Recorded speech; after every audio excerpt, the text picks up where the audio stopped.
Sweden in Victoria 3 starts off as one of the most educated nations with a high amount of potential. We have 53% literacy, on par with the British Empire and very few other nations within Western Europe. We also start with most of the tier 1 technologies as well as one tier 2 technology, the dialects tech, allowing us to get philosophical department, which in turn means we start with 56 innovation from day 1. So we're going to take advantage of having all the tier 1 techs to get atmospheric engine, water tube boilers, mechanical tools, and railways as our initial technologies, because after all, we are going to be playing toll and we will have an insane economy despite our small size. We only have 2.7 million population, which of course is a bit of an issue, but we'll fix that issue by becoming an absolute utopia where everybody wants to migrate to our lands from all around the world. We also have the Norwegians as our puppets, so we're gonna be improving relations with them. Eventually, we want to lower their liberty desire to the point where we actually annex them before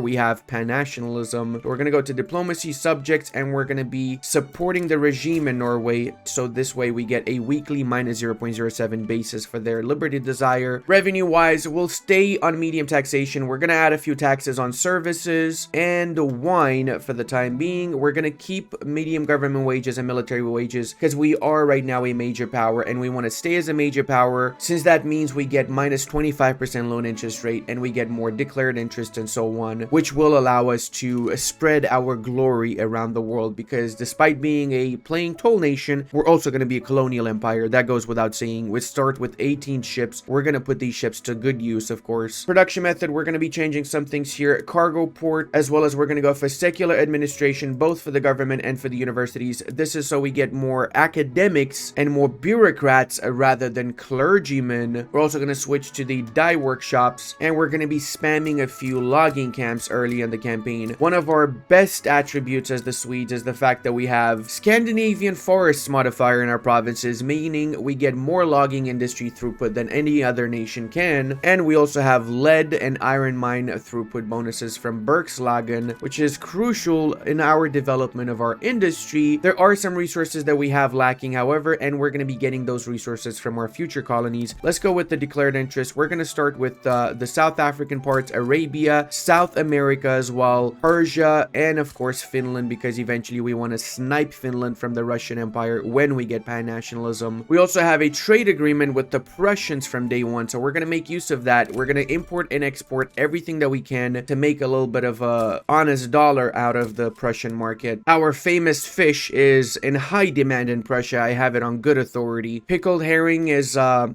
delicacy in most of Europe by this point, I guess. Of course, wherever we are building things, we're going to have the road maintenance decrease, so we speed up that particular construction, and we're going to do a social mobility promotion in all of our provinces, just so we get that literacy up even higher than 53%. Promote social mobility is the easiest way to increase your literacy early in the campaign before you actually have a type of education. We do start with religious schools though, so we are going to double down on that literacy, but we want to switch eventually to public schools. We have freedom of conscience, so once we have enough support, we will be able to switch to public schools eventually when we get the intelligentsia in our government. Speaking of our government, it's mostly the church and the landowners right now, so we're going to have to make a few restructurings. We're going to bring in the armed forces and the petite bourgeoisie. We're also going to be getting some more rivals. Denmark, Bavaria, all the southern German states are easy rivals for us, and that means we get a lot of influence points, which we can use to improve relations with all the major powers in Europe. This is going to come in massive handy in future diplomatic plays, as well as if they have good relations with us, it will prevent them from actually declaring war on us. I've split my army in two. We've got the first and the second Swedish army because we only have 18 ships, so we're going to use the first army, which is 18 units strong, to do our naval invasions for us. We're going to start the campaign by navally invading Argentina, go for war reparations, ban slavery in that country as well, and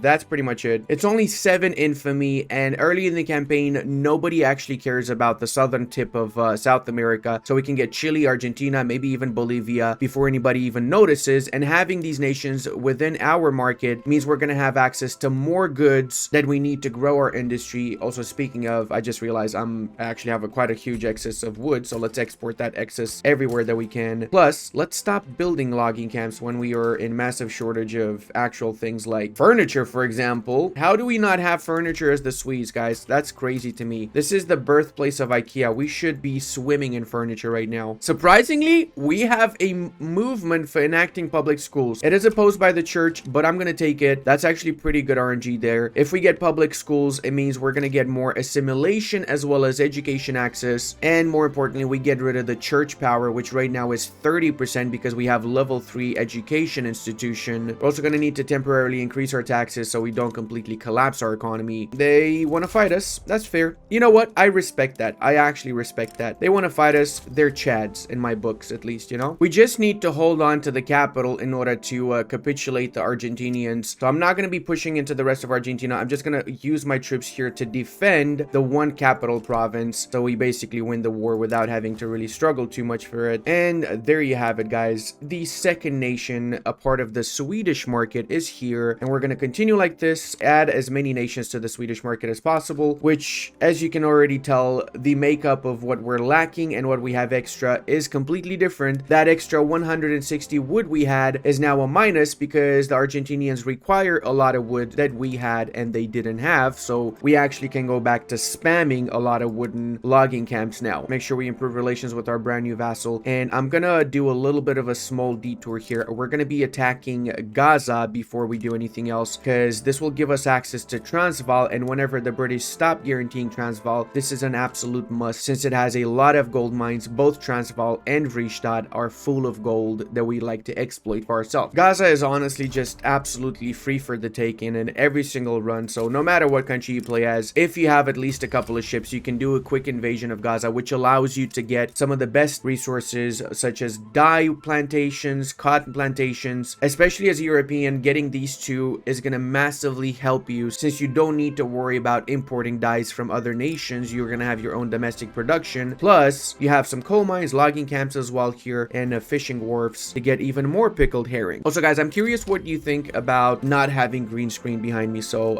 it's just literally my room here. I know it basically prevents a little bit of the screen from being actually seen, but I find it a little bit more personal and I kind of like it, to be honest. So I'm curious what you think. And it seems like we also might need to cancel one of our edicts, because if we don't, we're gonna really get a buttload of radicals, which we really don't want to get. Hey, look at that. Actually, that made the church less unhappy, so they're not rebellious anymore. Holy mother of God. Canceling that one decree helped us massively, guys. Absolutely massively. Also, we have a bit of market access issues in Svealand and Scania. So what we can do for that is we can build ports. If it has level 2 cargo port, we get 5 infrastructure per port level. So that's an easy way of getting infrastructure before you actually get the railways technology. Britain and the French have declared neutrality in our war against the Danes. We are going to be going for the protectorate on Denmark, war reparations as well. I'm honestly kind of thinking to just take the capital since it has a lot of population and quite a little bit of GDP for that matter too. And I'm only doing this because the full integration of Denmark is going to be way later down the line, right? It's going to take us at least 25 years before we fully integrate them. So you know what? I'm going to take Zealand now, because if I take Zealand now, it will allow me to better scale up my economy, and I'll get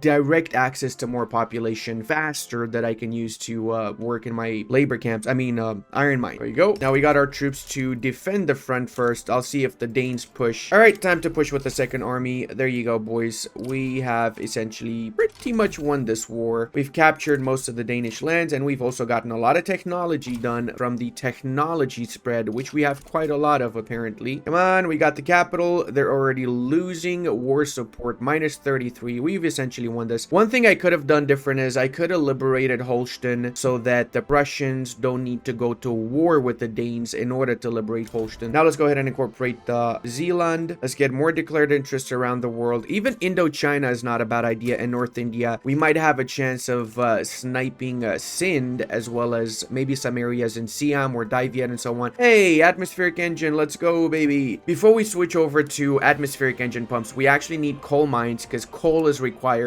in order to get more iron out of these mines. So we're gonna do some coal mines in Scania, the only area we have actual coal mines right now. We also have coal in Argentina, our subject. So eventually, once we start lowering Argentina's liberty desire even more, this Mendoza coal deposit is gonna come in massive handy for our market. All right, let's go. Mara is ready for the taken. I'm not gonna mobilize my whole army. I'm gonna do a third army that's literally just one unit, and I'm gonna use this one unit to do the quick naval invasion of Mara. Mara only has one lonely battalion here, and they're gonna easily be crushed by my superior troops. So what the hell is going on here? Why is Britain invading the Papal State? This feels like a bit of a statement, doesn't it? Finally, after 3 whole years, we got public schools, but that's amazing because it means the church has significantly less power now. So I'm confident we can go for dedicated police force next, which means the landowners are also going to have significantly less power. I have downsized the size of my army by quite a little bit. I only have essentially 1 lancer unit left, and it's mostly just the artillery and the line infantry, since it was taking a bit of a toll on our economy. This way we are basically somewhere in the middle. We're not really losing, we're not really making too much money, but it's better than nothing. All right, boys, time for another war, this time for Africa. No, it's Chile, actually. This time is for Chile. We're gonna mobilize our units here, and we're gonna get ready for the greatest adventure mankind has ever seen. I'm also gonna be a little bit cheeky, and I'm gonna divide my fleet into 2 separate fleets. Why am I doing that? Well, because I'm gonna do 2 separate naval invasions at the same time, and by doing that, we're essentially gonna create a front line which the Chileans cannot cover. There you go. As expected, everybody is declaring neutrality because it's still fairly early in the campaign. If I was to wait till like 1845, I likely would not be able to do this anymore. So that's why I'm doing it now. Let's go, Chile. Let's go. Come at me, bro. Come at. And by come at me, I mean I'm actually going to be coming at you. All right. Whilst they're busy defending the northern front, we're going to use the 2nd fleet to invade into the south. Hey, it worked, boys. We managed to get a foothold into the south whilst they were busy defending into the north against us. Now I can put all of our units here and just push as fast as possible to capture Santiago, the capital of Chile. And we also just got dedicated police force. Oh, that's amazing because we actually had a bit of a revolution going for keeping local police force. That being said, I think next we're gonna need to switch away from oligarchy and actually get a voting system done if possible, so we can lower a little bit the political strength of the landowners even further. And also we're gonna chill after this war because we have no manpower left. Look at that. We have 3,000 and 3,000 left. So we got 7,000 troops left in our entire country. We really need to wait for our units to get back. It's not as easy recruiting when you only have 4 million population, guys. And look at that. Swedish market, 2 more nations added. Beautiful. I feel like we're gonna need to spam some more furniture manufactories. That being said, let's get 2 of them in Norrland and another one in Gotland. The British Empire stopped supporting Transvaal's independence. How about Orange? They are still supporting Orange, so we can attack Transvaal and Zulu afterwards. We're gonna take a little bit of advantage of that. I know I said I'm gonna chill, but I lied, okay? We're not. There's no chilling happening in my country, buddy boy. Remember that Transvaal also has 104 coal mines and 60 iron mines, so it's absolutely vital that we get a hold of this province. Also, we need to get a port happening in Lorenzo Marcus, because right now we have no market access to the African colonies. I just realized Zulu has 19 units. I feel like doing a Zulu campaign might be fun, right? Just role-playing Shaka Zulu or whatever his name was, and just trying to go around to unify South Africa at the very least, right? I mean, we would have the troops. We would just need to somehow avoid the British getting extremely upset and basically wiping us out. That's probably the main issue. 35 infamy. I'm kind of confident we can do a couple more wars before we have to chill here. Maybe even Marina is not such a bad idea, since again, Marina also has 80 coal mines in the southern parts of Madagascar, as well as it has some rubber later down the line, which we're gonna definitely need. And it's only 9 infamy. Okay, you know I'm gonna do it. I have to. It's like free land. Come on. And we got our 2nd company. Let's use this for the forestry producers, I guess. We don't have too much productivity right now, but it will start going up soon enough because we're gonna get some new trade routes going where we export more of our wood. I was a little bit worried the French might support Marina, but apparently they love me in France. We got cordial relationships, as we do with the British for that matter. So all's good in paradise, boys. All is freaking good in paradise. Yeah, this actually is an issue. We might need to do a secondary invasion as we did with Chile in order to actually get Marina now. Also, we're back down to medium taxation and we're making 42,000 in revenue, so it's getting there. We're definitely improving our situation. There you go. This actually is working now. We're properly winning against Madagascar. Honestly, just had to grind them a little bit. And more importantly, though, I had to get this Costco pizza, because without the Costco pizza, I would not have won this at all. Trust me. Let's go! Let's go! Look at those brave Swedish men spreading freedom and democracy to the lands of Africa. I'm so proud of you guys. You're literally the best of us, really. Hey, we got homesteading support. Oh, that's awesome. That actually is awesome. I hope we pass landed voting soon, so we can go for homesteading. How did we not pass landed voting with 81% support? Like, actually, man, how is that possible, my dude? How is the Marina War the most difficult war I've had? Like, I don't get it, man. I've had easier wars against actual civilized nations like Argentina, and Marina was the challenge. And we also have up to 51 success chance for homesteading, so that's gonna be awesome. Switching over from tenant farmers will really empower our working class, the farmers, which we really want to have some power for, because we right now have a coalition of Farmers League and the People's Party, so we will get more legitimacy when we have more people supporting the Farmers League, obviously. In other news, the Ottoman Empire seems to be collapsing onto itself here. We've got an aristocratic revolt about to crush what's left of the loyalists, I guess you could say. And also, the Ethiopians are very close to unifying. Harar is really doing a hell of a job trying to get everybody under their control, as are Gojam. So it's pretty much 50-50 between getting a Sunni or an Orthodox Ethiopia. Also a little bit surprised to see this, but I actually can decrease the autonomy of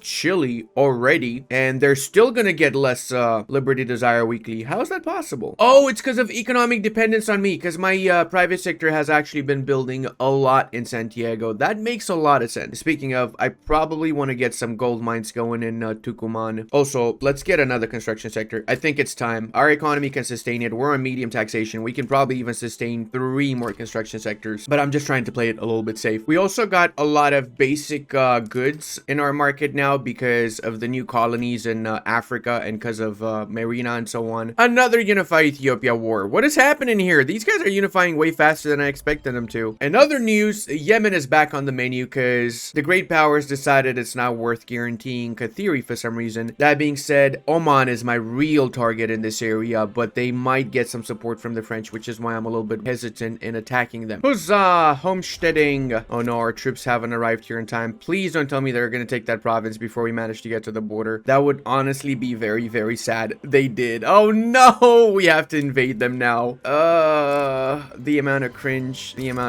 It's no bueno. I would also like to pass wealth voting, which would give me more legitimacy, actually, because we get a lot more from votes. We have quite a lot of support for racial segregation, so I'm going to take advantage of this moment and enact this. I cancel wealth voting. Not worth the trouble. We're also lowering by force the autonomy of Denmark. Also, we got nationalism, so we can turn Norway into a puppet. Having them as a puppet rather than a personal union means that now we're going to actually be getting money from the Norwegians. They're paying us 4,180, which is better than nothing. As I was saying earlier, if you wait too long, you're not going to be able to get the rest of South America. Look at that. We already have guaranteed independence by the Ottomans, by the United States, by freaking Netherlands. So yeah, even Bolivia has guaranteed independence by Brazil and France, which is unfortunate. But hey, you know what we can do? We can lower the autonomy by force of Argentina, which means that when a few years later, again, we're going to be able to make them puppets when they have enough liberty desire reduced. South Peru freaking is supporting them. Oh, I didn't even notice, man. I could have freaking asked for some provinces from them. That would have been big brain there. Yay, racial segregation. Kind of weird to say yay on that, but considering the alternative, I guess it's better. All right, so now we're also getting about 4,000 from the Argentinians since they've become a dominion, which means we probably could afford one more construction sector. Oh, I just saw Peru-Bolivia formed. That's both beautiful and unfortunate because I really should have pushed for this earlier. Oh, wait, the French are not going to support them now. Only Brazil. So maybe if I improve with the Brazilians a bit more, they might not join on their side and then I can still get my little Peruvian subject. Speaking of, we can make the Danes a full integral puppet now, and that means they're giving us how much? They're giving 700 rather than 600 Dukatensteiner. Way more, like literally 100 more. On the bright side though, them being a puppet also means that their subjects Schleswig and Holstein have become our subject and their protectorates, and they're very soon going to become dominions as well. Look at the amount of subjects we got already. That is crazy. We're playing as Sweden, by the way. Oh, Orange has nobody to protect them. Boy, time to go citrus shopping, boys. You know, I actually just realized something. if I give Holstein independence, then North Germany is going to form. So I'm going to give them independence, and ooh la la, we just got North German Federation. Now, why did I do that? Because I actually would like to have a strong North German nation that I'm allied with. We're going to get that defensive alliance. We already have the trade agreement. I also might be able to get a regular alliance if I give them obligations, but I'm not so sure I want to do that just yet. And we still get to keep Schleswig-Holstein, so it's better than the alternative, which would have likely been they attacking me to get the entirety of the Schleswig-Holstein state. Also, to give a little bit of an idea of what's happening in our particular time frame here, and also, yes, the Germans are guaranteeing my independence, so that's big W in my book. We are standing at 83,000 national revenue. We technically could go to medium taxation, and I'm probably going to do that right now. We could also raise our construction sectors a tiny little bit, especially after I lower the autonomy of Marina Kingdom, which should be fairly easy to do, and there's a 25% chance they might accept it. It's only 8 infamy, and this will allow me to get some money from my future dominion, as well as it will make it easier for me to make them a puppet later down the line. We just took over Vriestadt, so once that's incorporated and I start building up into Vriestadt, we're going to get a lot of gold from that particular region. Politics wise, we're really close to actually getting laissez-faire, so that's going to be a priority for me. We've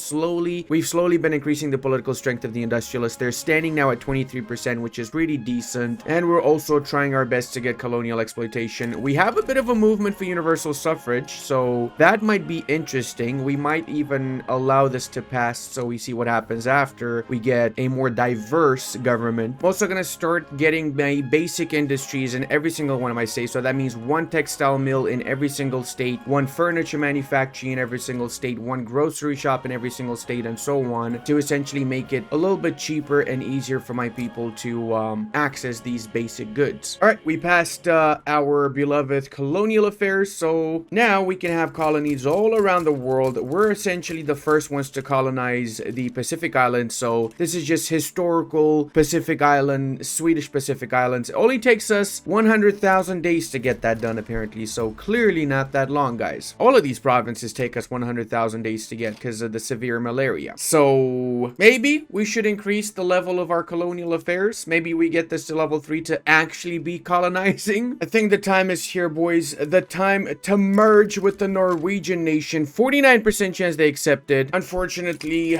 49% is not enough, apparently, and we do have to go to war with the Norwegians in order to unify. And there you have it, boys. Sweden is once more completely united, because everybody knows Norway was a part of Sweden at some point, right? That's totally not made up by me. Now, of course, we're going to be annexing Denmark too, which means pretty much all the Scandinavian countries are unified into one. Ah, yes, guys. Classic Russian-British war for absolutely no reason. As for us, we're actually doing pretty good. We've stabilized our country. We went through a bit of a tumultuous period, but after we managed to get laissez-faire, it's honestly just been smooth sailing. We have not even scaled as much as we should since we've privatized all of our buildings. We've made a ton of money, and yes, in case you're wondering, the gold mines in Santiago as well as Vriestadt have been amazing. I mean, if it wasn't for the gold mines in Orange, I probably would have been in a much worse state right now. We're sitting on a cool 159 national revenue, which is not so bad considering everything. We paid off the 2.5 million debt we had from just privatizing buildings. And to give a bit of an overview on the rest of the world, it's weird. Let's just say it's really weird. We got the Confederate States, which again is independent. I mean, there's no more civil war. They made peace. So the Confederate States are here to stay. We got Mexico, which for some reason became a dominion of the French Empire. I don't even know when or how that happened, but that definitely is going to make it really difficult for the US to actually survive, in my opinion. We were able to get control over the entirety of Yemen, proclaim guarantees all around the rest of the area here, so we cannot push anywhere else, unfortunately. GDP wise, we've got some pretty tough contenders here. We're close to overtaking the Americans, and if we keep going at this speed, we're probably going to overtake Austria-Hungary in 4 or 5 years maximum. I'm being nice. We're going to overtake them in 2 years, because I'm actually going to increase the amount of construction sectors I got, simply since, well, I can now actually afford to increase the construction sectors. We do have a bit of a population issue where we don't have as many accepted pops, so I'm going to try and go for multicultural multiculturalism. I was forced to go for cultural exclusion. I wouldn't normally go for that. I don't have much support for the trade unions, only 6% clout, so that's likely going to be one of the biggest challenges for me to get the trade unions more support. But I'm going to finish it here. I hope you guys enjoyed this. When 1.8 patch drops, I'm going to do a brand new Sweden run because there are going to be some major changes. So if you guys enjoyed this and you want to see that brand new run, which we're going to take all the way to 1936, then leave a like and don't forget to subscribe if you did learn something or you found the video entertaining. So I love y'all and I'll see you in the next one.